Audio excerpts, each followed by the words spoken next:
Hi, good morning, ladies and gentlemen. It's a brand new week. Let's touch on this.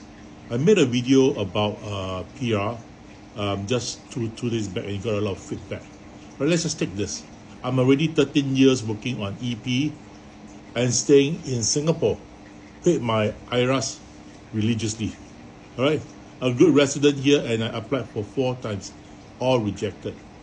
I think we got to understand this. You know, when you stay in Singapore, when you work in Singapore, paying your income tax is your duty.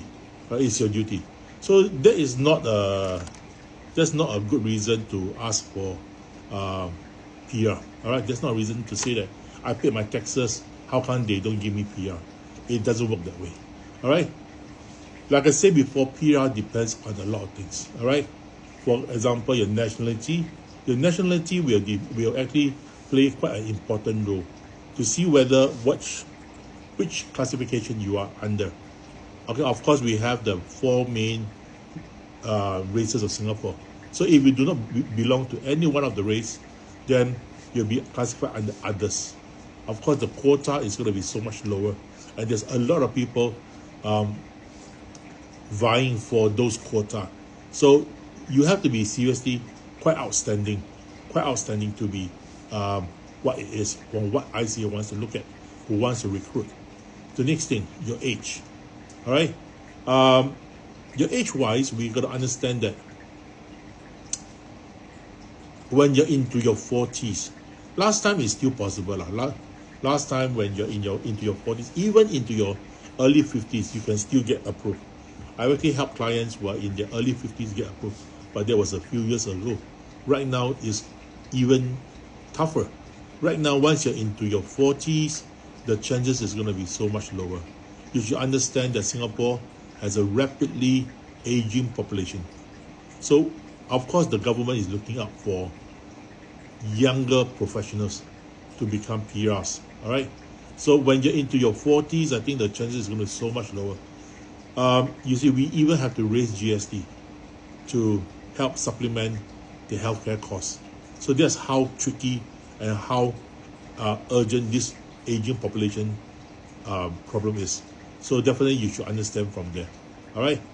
Thirdly, your education. Be it that whatever people tell you, you don't need to be a degree holder to be approved for PR.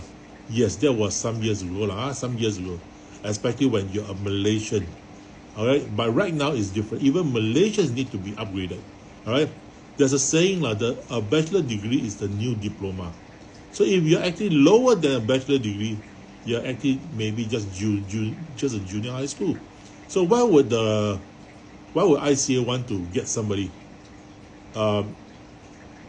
that's not so qualified as a PR when they have a whole chunk of applicants who are very qualified? You know, when the choices are there, definitely we'll be looking at the chances of you, if you do not have a degree, the chances of you getting a PR is going to be so much lesser. Of course, there are people who say, oh yeah, you know, there are still people who don't have a degree, but they got PR. Yes, like I always say before, there's always a 10 to 15% deviation from the norm. I'm not gonna tackle the 10 to 15%, because if you fall within this range, you are actually it's like striking Toto striking lottery is not so easy. All right, and of course, are you applying with your whole family? Of course, you see, of course, there's a preference for the whole family. If you're applying alone and your family members are back in their home country, this will give ICA this idea that, hey, you're just planning, you're actually not planning for the long term in Singapore. You're just hoping to reap some benefits while you work here. All right, so you and your family should come together to apply as a family. That will give you much higher chances. All right, so I don't believe in social work, you know. Social integration, there's no way to prove it. For example, when you do social work, when you do volunteer work, that doesn't mean that you're integrated. You know, ICA is very clever. You know, they know all these are rah-rah show. All these are rah-rah show. So if doing social work is going to be so effective, then why are there so many people who are still rejected after doing many months of social or even many years, right? The most important thing, your basic profile should be there. You should be working on your basic profile. All right. Once your basic profile is there, the chances of approval is going to be so much higher. All right. I hope that did answer your question.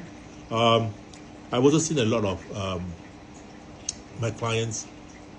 Previously, they went through me one time, they didn't get approved, but they've been in Singapore for many years. So they finally left the country. They went to the US, Canada, New Zealand, which they say is so much easier to get permanent residency. So it's up to yourself. Like I said before, it's never easy to get PR in Singapore. It's much tougher than in the Western countries. All right, do take care and have a good day.